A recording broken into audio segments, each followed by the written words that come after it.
ഭാഗം 28. രചന സംഭാഷണം രുദ്രപ്രിയ. കാറ് നിർത്തി ആദി ഇറങ്ങി. തൊട്ടു പിന്നാലെ ഷോപ്പറുമായി ബാല ഇറങ്ങുമ്പോൾ പെട്ടെന്ന് അവൾ പിന്നിലേക്ക് വേയിച്ചുപോയി. ആദി ബലമായി തന്നെ അവളെ പിടിച്ചു നിർത്തി. എൻ്റെ കുഞ്ഞെ, നിനക്ക് ഇറങ്ങാൻ പാടായത് കൊണ്ടല്ലേ ഞാൻ ഇറങ്ങി വന്നത്. അപ്പോൾ പിന്നെ നീ എല്ലാം കൂടി എടുത്തുകൊണ്ട് ഇറങ്ങിയാൽ വീടില്ലേ? ഇപ്പോഴും അവളുടെ മേലുള്ള പിടിവിടാതെയാണ് ആദിയുടെ ചോദ്യം. അത്രയും അടുത്ത് അവളിങ്ങനെ ആദിയുടെ കൈക്കുള്ളിൽ ഒതുങ്ങി. ബാല വേഗം ആദിയിൽ നിന്നും നോട്ടം തെറ്റിച്ചു. സോറി. നോക്കി നടക്ക്. അതെ, എനിക്ക് ആ ഫോട്ടോസ് അയച്ചു തരാമോ? മടിച്ച് ബാല ചോദിച്ചു. അവളുടെ ചോദ്യം കേട്ടപ്പോൾ ആദിക്ക് ചിരി വന്നു. ഏത് ഫോട്ടോസ്? മനസ്സിലായെങ്കിലും അവളെ ഒന്ന് പൊട്ടം കളിപ്പിക്കാൻ തന്നെ അവൻ തീരുമാനിച്ചു. ഇന്ന് നമ്മൾ എല്ലാവരും കൂടി എടുത്തില്ലേ ആ ഫോട്ടോസ്? ഓ, അത്. എൻ്റെ വാട്സാപ്പിലേക്ക് നീയൊരു ഹായ് അയക്ക്, ഞാൻ അയച്ചിട്ടേക്കാം. പറഞ്ഞുകൊണ്ട് ആദി കാറിനടുത്തേക്ക് നടന്നു. ആദി പോകുന്നത് നോക്കി ബാല അല്പനേരം അവിടെ തന്നെ നിന്നു. കയ്യിൽ ഷോപ്പറുമായി വരുന്ന ബാലയെ കണ്ടപ്പോൾ ഉണ്ണിക്കുട്ടന് വലിയ സന്തോഷമായി. ഹായ്, ഇന്ന് ഒരുപാടുണ്ടല്ലോ ബാലേച്ചി, ഇതൊക്കെ എന്താ? ഇന്ന് ചേച്ചിയുടെ പിറന്നാളല്ലായിരുന്നോ? അവിടെ മംഗലത്തമ്മ സദ്യ ഉണ്ടാക്കി കേക്കും മുറിച്ചു. അതൊക്കെ ഉണ്ണിക്കുട്ടന് വേണ്ടി അവിടുത്തെ അമ്മ തന്നുവിട്ടതാ. ആ, കേക്കുണ്ടോ ചേച്ചി? ഉണ്ടെടാ. ബാല വേഗം കേക്കിൻ്റെ പാക്കറ്റ് എടുത്ത് അതിൽ നിന്നും വലിയൊരു പീസ് മുറിച്ച് ഒരു പാത്രത്തിൽ വെച്ച് അവന് കൊടുത്തു. ഉണ്ണിക്കുട്ടൻ അത് കഴിക്കുന്നത് നോക്കി അവൾ അടുത്ത് തന്നെ ഇരുന്നു. സദ്യയുണ്ടോ ചേച്ചി? അതുമുണ്ട്. എന്നാൽ നമുക്ക് അമ്മ വന്നതിന് ശേഷം ഒരുമിച്ചിരുന്ന് കഴിക്കാം. ഉണ്ണിക്കുട്ടൻ പറയുമ്പോൾ അവളത് സമ്മതിച്ചു. അന്ന് പേരും അമ്മയും ലക്ഷ്മിയും വരുന്നത് നോക്കിയിരുന്നു. അന്ന് പതിവിലും വൈകിയാണ് രണ്ടുപേരും വന്നത്. ഇന്നെന്താ അമ്മേ ഇത്രയും താമസിച്ചത്? ശമ്പള ദിവസമല്ലേ, അതാണ്. ശമ്പളം കിട്ടിയതിൻ്റെ ഗമയാണെന്ന് തോന്നുന്നു. ലക്ഷ്മി ആരെയും മൈൻഡ് പോലും ചെയ്യാതെ അകത്തേക്ക് കയറി. അവൾ പോകുന്നത് നോക്കി നിന്നു ബാല. അവൾ കാശ് എന്തെങ്കിലും അമ്മയുടെ കയ്യിൽ തന്നോ? ബാല പിന്നാലെ വന്ന അമ്മയോട് ചോദിച്ചു. ഇല്ലേ, ഞാനൊന്നും ചോദിച്ചില്ല. എനിക്ക് വയ്യ അതിനോട് അംഗത്തിന്. ഞാനൊന്ന് കുളിച്ചിട്ട് വരാം. മോൾ എന്തെങ്കിലും കഴിക്കാൻ എടുത്ത് വെക്ക്. ഇന്ന് ഉച്ചയ്ക്ക് ഒന്നും കഴിച്ചില്ല. അതെന്താ അമ്മേ, ചോറ് കൊണ്ടുപോയതാണല്ലോ, പിന്നെന്ത് പറ്റി? കുറച്ച് കഴിച്ചപ്പോൾ തന്നെ വല്ലാത്ത മടുപ്പ് തോന്നി. ബാല ചോറും കറികളും 3 പാത്രത്തിലായി വിളമ്പി. ഉണ്ണി, നീ പോയി ലക്ഷ്മിയെ കഴിക്കാൻ വിളിക്ക്. ഞാനൊന്നും പോവില്ല, ചെറിയേച്ചി വരില്ല. മോൻ അങ്ങനെയൊന്നും പറയരുത്, പോയി വിളിച്ചിട്ട് വാ. മടിച്ച് ഉണ്ണിക്കുട്ടൻ ലക്ഷ്മിയെ വിളിക്കാൻ പോയി. ചേച്ചി കഴിക്കാൻ വാ. എനിക്കൊന്നും വേണ്ട, നീ പോയേടാ. കയ്യിലെ കാശ് എത്ര എണ്ണിയിട്ടും ലക്ഷ്മിക്ക് മതിയായില്ല. വരുന്നില്ലെങ്കിൽ വേണ്ട. ചേച്ചിയുടെ പിറന്നാളായതുകൊണ്ട് ഇന്ന് മംഗലത്ത് സദ്യ ഉണ്ടാക്കി. ചേച്ചി അതൊക്കെ കൊണ്ടുവന്നിട്ടുണ്ട്. പിന്നെ വലിയ കേക്കുമുണ്ട്, നിനക്ക് വേണമെങ്കിൽ വാ. സദ്യയും കേക്കും എന്ന് കേട്ടപ്പോൾ ലക്ഷ്മിക്ക് പോകണമെന്നുണ്ട്. പക്ഷേ ബാലയുടെ പിറന്നാളാണെന്ന് കേട്ടപ്പോൾ സകല ഉത്സാഹവും കെട്ടു. കുളിച്ചു വന്ന സുമ കാണുന്നത് വിഭവസമൃദ്ധമായ സദ്യയാണ്. ഇതെന്താ മോളെ, അവിടെ ഇന്ന് സദ്യയായിരുന്നോ?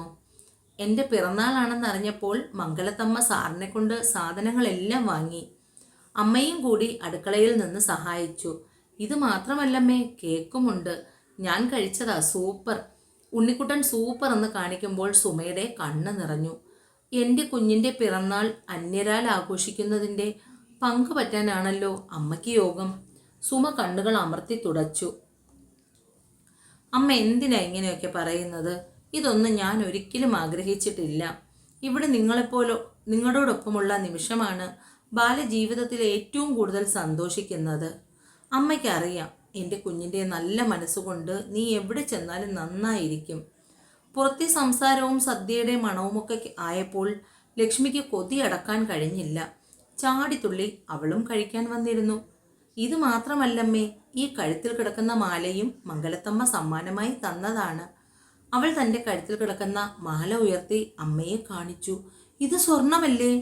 അതേ അമ്മേ, ജയ അന്നേ പറഞ്ഞില്ലേ, അവർ മനുഷ്യപ്പറ്റുള്ളവരാണ്. മോളുടെ ജീവിതം ഇതോടുകൂടി രക്ഷപ്പെടുമെന്ന്. അവളുടെ നാവ് പൊന്നായി. ഭക്ഷണം കഴിക്കുന്നെങ്കിലും ലക്ഷ്മിയുടെ ശ്രദ്ധ അവളുടെ കഴുത്തിൽ കിടക്കുന്ന മാലയിലും ഉടുത്തിരിക്കുന്ന പുതിയ സെറ്റുമുണ്ടിലുമൊക്കെയായിരുന്നു. അസൂയയും കുശുമ്പും കൊണ്ട് അവളുടെ മുഖം കുറച്ചുകൂടി ഇരുണ്ടുപോയി. തൊഴിലുറപ്പിന്റെ പണിക്ക് പോയി താൻ ഇരിക്കുന്ന കോലവും കണ്ടവന്റെ അടുക്കള പണിക്ക് പോയി ബാലയുടെ വേഷവുമൊക്കെ കണ്ടപ്പോൾ ലക്ഷ്മിക്ക് ആകമാനം എരിഞ്ഞു തുടങ്ങി. എവിടെ പോയാലും അവളുടെ സമയം നല്ലതാണ്. ഓരോന്നൊക്കെ പിറുപിറുത്തുകൊണ്ട് കഴിപ്പ് തുടർന്നു. പായസവും കേക്കും ആരോടോ ഉള്ള വാശി പോലെയാണ് ലക്ഷ്മി കഴിച്ചത്.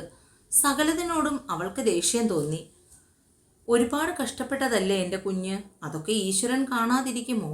മുറിയിലൂടെ അങ്ങോട്ടും ഇങ്ങോട്ടും തീയിൽ ചവിട്ടിയതുപോലെ നടക്കുകയാണ് ലക്ഷ്മി.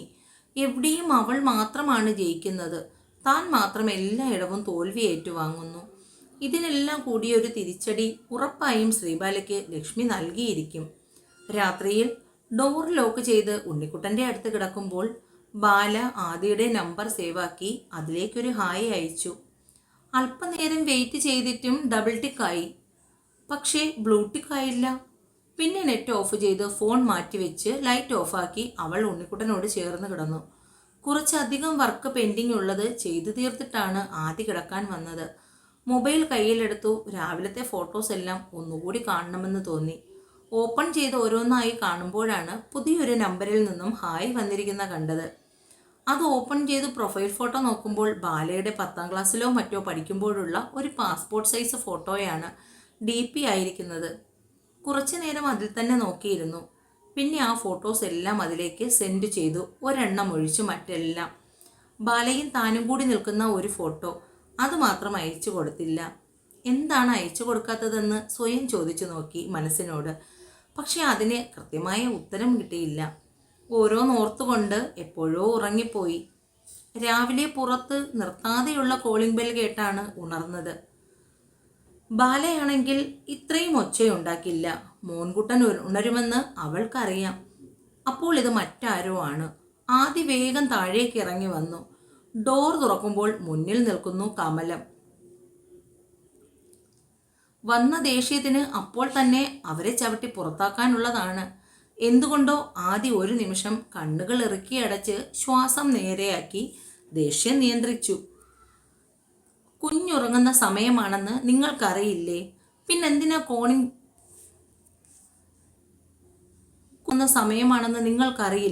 പിന്നെന്തിനാ കോളിംഗ് ബെല്ലടിച്ച് ഇത്രയും ബഹളമുണ്ടാക്കുന്നത്? ആദ്യയുടെ ദേഷ്യം കണ്ടപ്പോൾ കമലം ഞെട്ടി പിന്നിലേക്ക് മാറി. അല്ല സാർ, ഞാൻ പിന്നെ നിങ്ങളോട് 8 മണിക്ക് വരാനല്ലേ പറഞ്ഞിട്ടുള്ളത്? പിന്നെന്തിനാ ഇത്രയും നേരത്തെ? ഇന്നലെ ഞാൻ ലീവ് ആയതുകൊണ്ട് ഇന്നിത്തിരി നേരത്തെ ഇറങ്ങിയെന്നേ ഉള്ളൂ. നിങ്ങളുടെ സൗകര്യത്തിന് ജോലിക്ക് വരാനല്ല ഞങ്ങൾ ശമ്പളം നൽകുന്നത്. ഞങ്ങൾ പറയുന്ന സമയത്താണ് നിങ്ങൾ വരേണ്ടത്.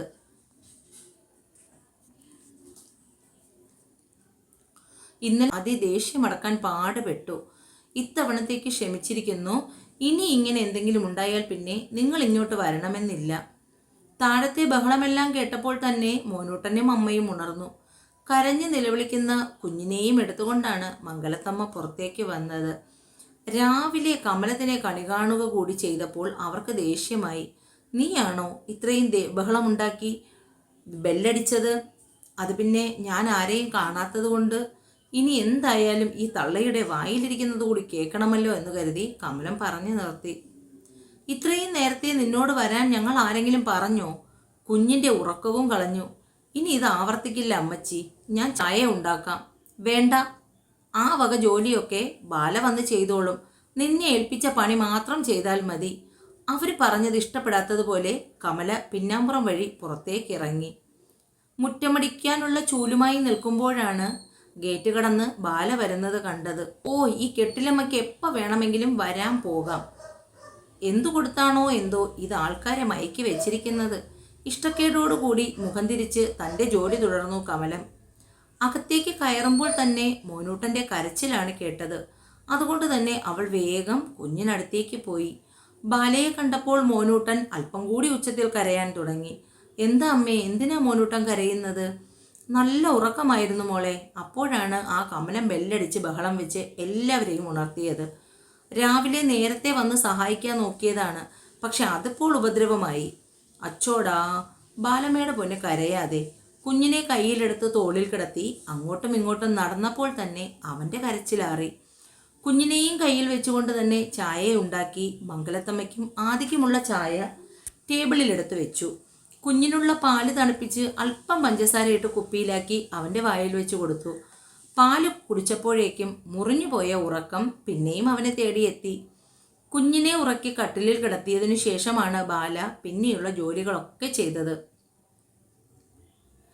കാപ്പി കുടിക്കാൻ സമയമായപ്പോൾ ബാല കമലത്തെയും വിളിച്ചു. അവർ മാത്രം അടുക്കളയിൽ ഒറ്റയ്ക്കിരിക്കുന്നത് കണ്ട് അവളും അവർക്കൊപ്പം ഇരുന്ന് ഭക്ഷണം കഴിച്ചു. എന്നാൽ ആദിക്ക് അത് കണ്ടപ്പോൾ ദേഷ്യമാണ് തോന്നിയത്.